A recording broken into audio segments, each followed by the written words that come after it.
রাজসাক্ষী হওয়া মানেই খালাস হয়ে যাওয়া না। তিনি রাজসাক্ষী হবেন এই মর্মে গতকালকে ইচ্ছা প্রকাশ করেছেন। এখন একটা সময় আসবে যিনি তার এই সাক্ষ্যটা আদালতের সামনে উপস্থাপন করবেন। এই সময় যদি আদালতের কাছে মনে হয় যে তিনি সম্পূর্ণ সত্য প্রকাশ করেন নাই, তাহলে তিনি আবার রাজসাক্ষী থেকে ঘুরে আসামিও হতে পারেন। জুলাই গণঅভ্যুত্থানের সময় সংগঠিত মানবতা বিরোধী অপরাধের একটি মামলায় রাজসাক্ষী হয়েছেন পুলিশের সাবেক মহাপরিদর্শক চৌধুরী আব্দুল্লাহ আল মামুন। তিনি নিজের অপরাধ স্বীকার করেছেন। চৌধুরী আব্দুল্লাহ আল মামুনই প্রথম আসামি যিনি আন্তর্জাতিক অপরাধ ট্রাইব্যুনালে রাজসাক্ষী হলেন। সুপ্রিম কোর্টের আইনজীবী শিশির মনির প্রথম আলোকে বলেন, জুলাই গণঅভ্যুত্থানের সময় সংগঠিত মানবতা বিরোধী অপরাধের একটি মামলায় রাজসাক্ষী হয়েছেন পুলিশের সাবেক মহাপরিদর্শক চৌধুরী আব্দুল্লাহ আল মামুন। তিনি নিজের অপরাধ স্বীকার করেছেন। প্রকাশ্যে আদালতে তার সাক্ষ্য নেবেন ট্রাইব্যুনাল।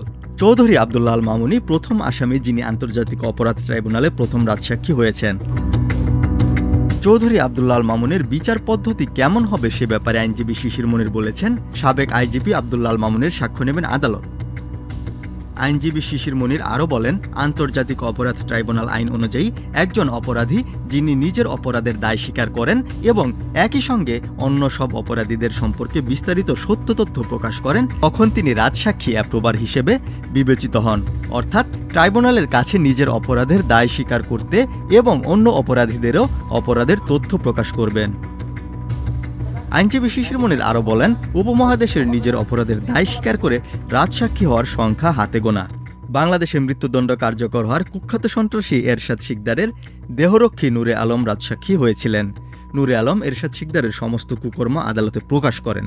তিনি ব্যবসায়ী আব্দুল আজিজ হত্যা মামলায় রাজসাক্ষী হওয়ার মামলা থেকে খালাস পান।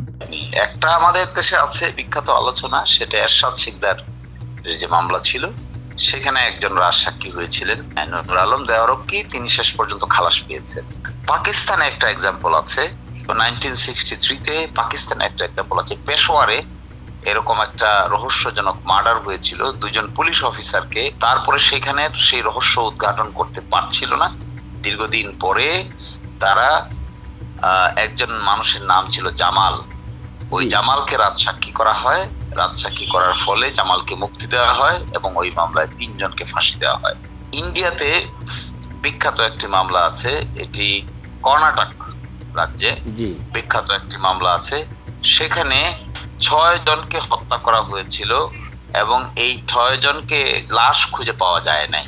আচ্ছা, সেই মামলায় যখন তদন্তকারী কর্মকর্তারা ক্লু খুঁজে পাচ্ছিলেন না, তখন শেষ পর্যন্ত একজন মানুষকে পেলেন যিনি নাকি গোয়েন্দা বাহিনীর সদস্য ছিলেন।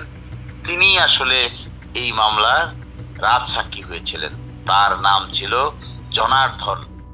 আজিজ হত্যা মামলায় আসামি পক্ষের আইনজীবী আমিনুল গনি বলেন, রাজসাক্ষী হচ্ছেন যে সকল অপরাধীরা অপরাধ করেছেন তার মধ্য থেকে কোনো একজন নিজের অপরাধের দায় স্বীকার করেন এবং সকল অপরাধের বর্ণনা দেন। কুখ্যাত এরশাদ শিকদারের দেহরক্ষী নূরে আলমও অপরাধের পূর্ণাঙ্গ বিবরণ দেন।